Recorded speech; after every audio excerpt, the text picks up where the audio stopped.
हरतालिका तीज व्रत के साथ साथ सोमवार का व्रत भी कैसे करें, आप सभी के प्रश्न मुझे प्राप्त हो रहे हैं, जिसमें आप सभी कह रहे हैं कि हम सभी हरतालिका तीज हमेशा से करते आ रहे हैं और सोमवार का व्रत भी हमारा इस दिन है। कई भक्तजन सोमवार का व्रत करते हैं, कई भक्तजन पशुपति व्रत भी करते हैं। तो कैसे संपूर्ण नियम विधि बता दीजिए ताकि हमारे दोनों फल जो व्रत है वह पूर्ण हो जाए और कहीं भी कुछ हमसे गलती ना हो जाए।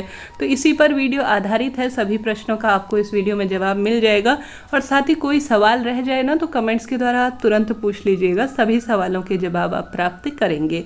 तो आप सभी को श्री शिवाय नमस्तुभ्यम, हर हर महादेव। आपका अखंड सौभाग्य माता गौरा और महादेव बनाए रहे, यही प्रार्थना करते हैं। अखंड सौभाग्य का सबसे कठिन और सबसे प्रभावशाली व्रत हरतालिका तीज व्रत इस वर्ष 2023 में 18 सितंबर सोमवार को हो रहा है।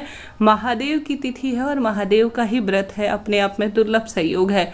ऐसे में अगर आप सोमवार का व्रत भी करते आ रहे हैं या कोई सा पशुपति व्रत इत्यादि भी करते आ रहे हैं तो बहुत शुभ है यह 2 दिन एक ही दिन पर 2 व्रत पढ़ना, वह भी महादेव के दुर्लभ है। इस दिन को छोड़िएगा नहीं, बहुत श्रेष्ठ बनाइए। अपने हाथों से सुंदर भाव से जरूर से इस दिन पार्थिव शिवलिंग का निर्माण करें। आपके पास भले ही कम समय हो, माटी इत्यादि की व्यवस्था ना हो, छोटा सा शिवलिंग स्वरूप घर के गमले की ही मिट्टी से बना लीजिए, परंतु बनाइएगा जरूर। मनोकामना तत्काल पूर्ण होगी, दुख दरिद्रता का भी नाश होगा। अब बारी आती है कैसे इसके नियम का पालन करें। देखिए, नियम में यह है कि आप सभी व्रत तो जरूर से करेंगे, वही विधि विधान से पूजन भी करेंगे, परंतु जो है इसमें भोजन के नियम का सबसे महत्वपूर्ण ध्यान रखना होगा। जैसे कि निर्जल निराहार हरतालिका तीज व्रत किया जाता है, वही सोमवार हो या पशुपति व्रत में शाम को जो है व्रत को खोल लिया जाता है, परंतु इस दिन जो है आप सभी व्रत नहीं खोलेंगे।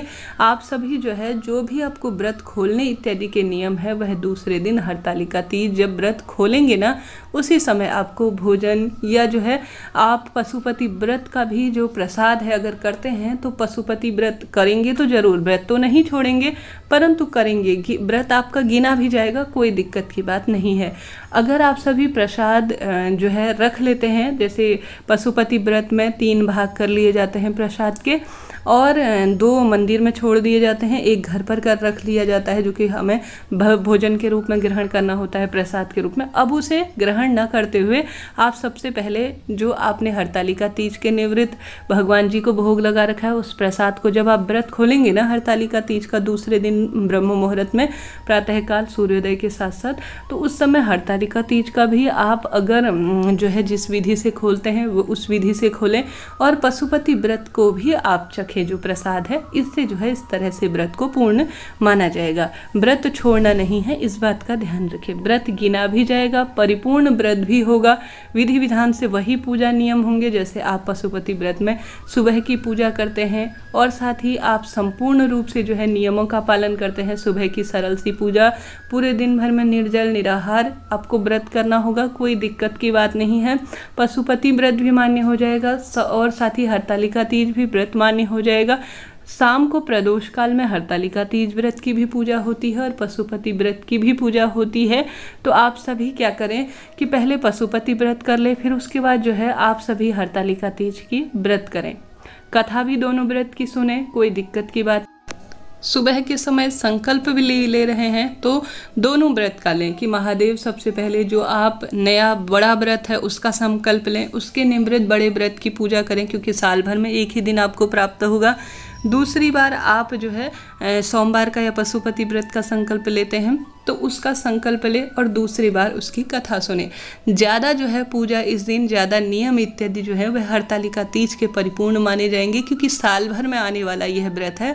साथ के साथ दूसरे व्रत को भी परिपूर्ण करने का प्रयत्न करें, हो जाएगा, सब हो जाएगा। देखिए, आप तो इस दिन सर्वश्रेष्ठ तथ्य के आधार पर सर्वश्रेष्ठ तरीके से व्रत कर रहे हैं।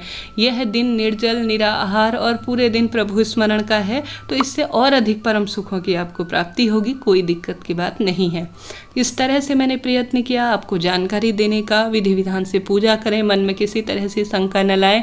2 व्रत एक ही दिन पढ़ना शुभ है। किसी भी दिक्कत में कोई भी मन में द्वेष न लाएं। किसी भी तरह से कुछ ना हो पाए तो खुद को भागीदार ना समझे। महादेव की लीला है, आप बस अपना कर्म करें, उसे बेहतर करने का प्रयत्न करें। महादेव स्वयं उसे पूर्ण करेंगे, उसे पूर्ण करने की शक्ति देंगे।